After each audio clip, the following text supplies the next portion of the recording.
Gipuzkoako Aldundiaren prognosia, porrot baten iragarpena. Gipuzkoako Foru Aldundiak iragan abenduaren 18an hurrengo hamarkadetarako hondakin sorreraren prognosi edo aurreikuspena aurkeztu zuen ingurumen diputatu den Jose Ignacio Asensioren bitartez. Ondorioa eta erabakia aurrez iragarrita zeukaten. Erresto planta ereki beharra zegoela alegia. Eta trajea, hau da, ikerketa neurrire egiteko bazuten jostun egokia. Erresto planta justifikatzeko Xavier Garmendia Martinezengana jo du Foru Aldundiak. Eta ez alferrik. Xavier Garmendia bera baita aurreko legegintzaldian bertan bera gelditu zen erresto planta justifikatzen zuen prognosia bere garaian egin zuena. Ez du inporta errealitateak erakutsi eta ikerketa berrien jasotzen den moduan aurreko aurrikuspena ezkorregia zela jakitea. Ez du inporta azken urtetako zero zabor politiken ondorioz egin behar omen den erroste planta lehen esandakoa baino 130 txikiagoa izan beharko lukeela aitortzeak. Ez du inporta, alagian bai, inporta du. Errausketaren negozioari lotuta eta iragarpen ezkorrak egiteko arazorik ez duen norbait topatu beharra zegoelako bilatze zen ondoriora iritsiko bazen. Gipuzkoak errauste planta bat behar duelako ondoriora iristeko. Prognosia egiteko beharrezkoak diren hainbat parametro aztertu dira. Biztanleriaren garapena, jarduera ekonomikoaren garapena eta abar. Ezin zuen bestela izan. Baina hurrengo hamarkadetan zenbat eta nolako hondakinak sortuko diren aurreikusteko, bere biziko garrantzia daukaten beste zenbait parametro ez dira aintzat hartu. Hauen artean, Europar Batasunean ekonomia zirkular eta efiziente baterako transizioa egiteko erabakiak ekarri behar dituen aldaketa sakonak eta Gipuzkoako hainbat eskualde eta herritan geikako bilketan egiten jauzi ikusgarriak daukaten potentziala. Helburua azterketaren aurretik ezarrita. Hauteskundeak irabazi bezain laster iragarri zuen Markel Olano Gipuzkoako aldun nagusi berriak errauste planta eraikiko zela. Gerora etorri da proiektuari eutsi ahal izateko ikerketa eta txostena. Ikerketak ze ondorio izango duen inork ez zuen zalantzan jartzen. Jakin mina aurrez erabakitakoa justifikatzeko erabiliko ziren kopuru eta argudio zehatzetan zegoen. Izan ere, Europako Batasuna lotesleak izango diren helburuak onartzear da. Eta hauek beteko ez zituen azterketa aurkeztea eskandalua litzatekenez, errauste plantarentzako gutxieneko zaborra nondik aterako zuten ikusteke zegoen. Aurreikuspen ezkorrak egiten aditua dena tartean edukita, erraz konpondu dute arazoa. Hondakin sorrera izugarri hasiko omen da Gipuzkoan hurrengo hamarkadetan.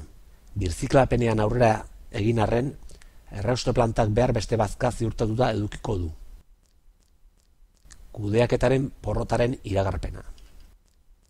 Aipatu bezala, hondakin sorreran izugarrizko igoera iragarriz, Foru Aldundiak bere politiken porrota iragarri du. Hatik ez da larritu Aldundia, ez da dimisio eskerarik egon. Bere burua kudeaketa on bat egiteko gai ez dela aitortu eta aurrera segitzen dute garrantzirik edukiko ez balulez. Hondakinen kudeaketan jarduteko hierarkia bat onartuta dago. Hain zuzen, errausketa isurketaren aurrean defendatzeko Foru Aldundiak erabiltzen duen hierarkia bera. Hierarkiaren azken aurreko mailekin hain kezkatuta dagoen Aldundiak ordea, maila garrantzitsuenari, prebentzioari, ez dio arreta handirik eskaintzen. Eta prebentzioan aurrera egin beharrean, bere politiken ondorioz geroz eta hondakin gehiago sortzea aurre ikusten du. Foru Aldundiko arduradunen gaitasun edota borondaterik eza nabarmen uzten du datu horrek. Despistea prognosian.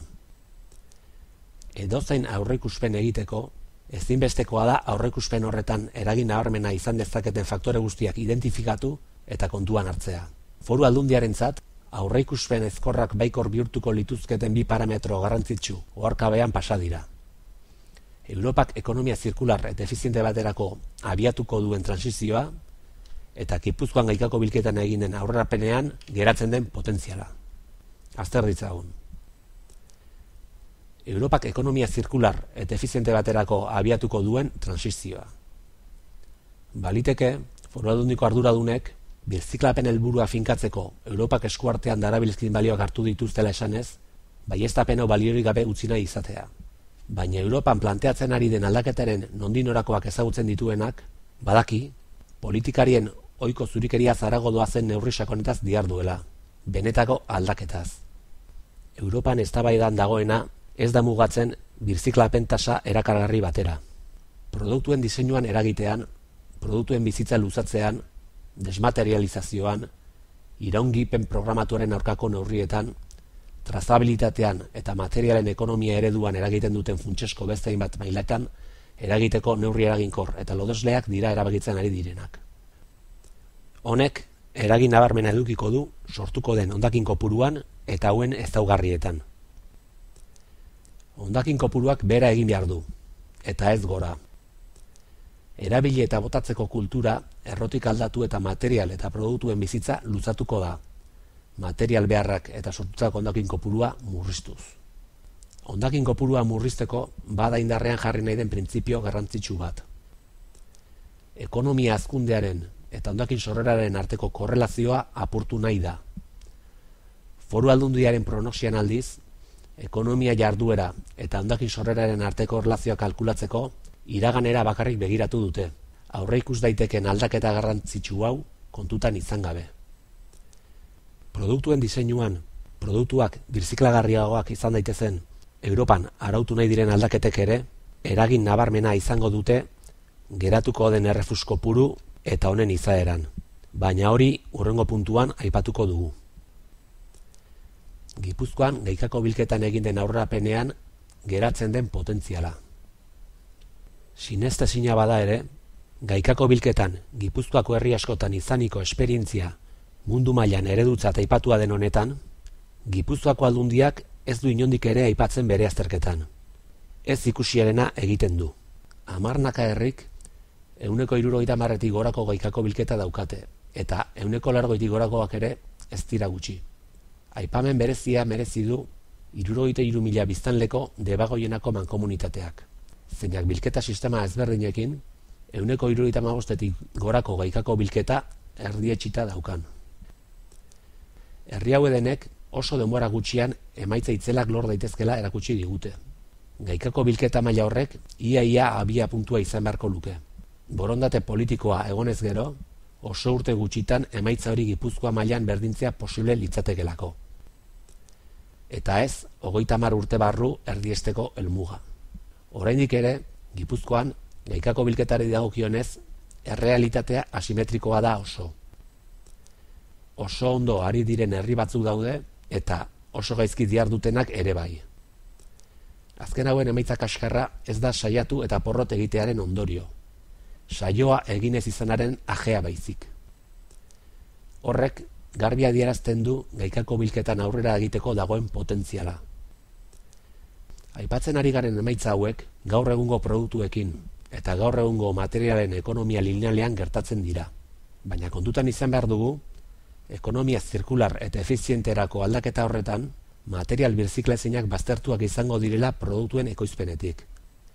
Produktuen diseinua materialak errazago birziklatzeko pentsatuta egongo dela. Eta materialak berreskuratzeko neurri eraginkorragoak indarrean jarriko direla. Ekoizlearen ardurat luzatua eta errefusaren sortzez besteko ordenketa adibidez. Neurri horiek guztiak aplikatzeak, gaur egun gaikako bilketa eraginkor bat egin arren errefusa bukatzen duten material asko, etorkizunean errefusatik ateratzea ekarriko du. Ahalegin berdinarekin emaitza hobeak erdietsiz. Bilketa hobetuz, are eta emaitza hobeak lortuko dira. Errausketa, valorizazioa ala isurketa. Hasieran aipatu dugun bezala, errauste planta eraikitzeko Foru Aldundiak erabiltzen duen argudio bat, hondakinen kudeaketan jarraitu beharreko hierarkian bera begiratu eta valorizazio energetikoa isurketaren aurretik dagoelakoa da.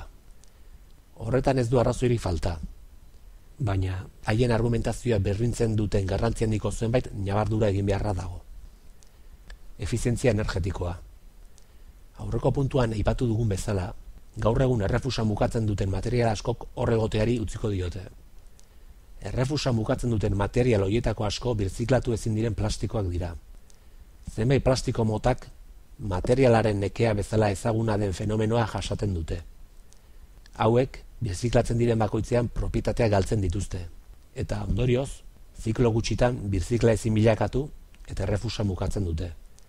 Ekonomia zirkular batean, material hauek birziklagarriak diren materialengatik ordezkatuak izango dira, eta ondorioz, errefusan egoteari utziko diote. Honen ondoria ez da errefusa gutxitzea bakarrik izango. Plastikoak dira errefusaren botere kalorifikoak gehien handitzen duten materialak. Kartoi, paper, egur eta oielekin batera. Denak birziklagarriak. Hauek denak errefusetik kanpo geratzen badira, errefusaren botere kalorifikoak bere egiten du nabarmen. Errausketaren efizientzia energetikoarekin batera. Errausketa hierarkiaren azken mailatik azken aurrekora igaro dadin, gutxieneko efizientzia energetikoa bete behar du errauste plantak. Hori lortu ezean, errausketa hierarkiako azken mailan kokatzen da, isurketarekin batera eta ez azken aurrekoan balarizazio energetikoan. Aurreko errauste planta proiektuak efizientzia hori ozta lortzen zuela jakinda, egin kontu etorkizunekoak zer lortuko duen. Egitea lortzen badute. Foru Aldundiak balorizazio energetikoaz hitz eginei baldin badu, erraustuko dutela aurre ikusten duten errefusaren konposizioa zein den esan behar du, eta horrekin balorizazio energetikora nola iritsiko diren azaldu. Gainerakoan, hierarkiaren azken mailan geratuko litzateke errausketa Gipuzkoan, eta beraz, hierarkia betetzea ez litzateke baleko argudioa izango. Errausketa versus zabortegia, dikotomia faltsua. Aipagarria den beste puntu bat, errausketa eta zabortegiaren artean hautatu behar delako adierazpena da. Adierazpen horrek errealitate bat ezkutatzen du. Erraustutako hondakinen 125, 133 inguru, eskoria eta errauts tosiko moduan geratzen da, eta hauentzat zabortegia behar da ere. Zabortegien beharra benetan gutxitzeko bide bakarra, hierarkiaren lehenengo 3 mailatan jardutea da, zero zabor eredu edo ekonomia zirkularrean. Hortik aurrerako guztia sistemaren porrota da, eta zabortegian bukatzen du bide batetik joan zein bestetik. Ekidin ezin den zaborrarekin bi gauza egin behar dira. Ahalik eta toxikotasun gutxiena lortzeko tratamenduak eman, zabortegiak ahalik eta kalterik txikiena egin dezan. Eta errefus hori ekidin ezin izateko arrazoiak zein diren aztertuz, aurrera begira konponbideak bilatzea. Hauek aplikatuz, errefus hori sor dadin eragoztea. Urratsez urrats, zero zabor eredu batetara iristea posible da, baldin eta horretarako borondate politikoa baldin badago. Helburua eta lehentasuna halako edo bestelako azpiegitura eraikitzea baldin bada, iragan kutsagarri horren lokatzetan trabatuta geratuko gara. Oraindik norabidea zuzentzeko garaiz gabiltza. Ez gaitezen lokartu.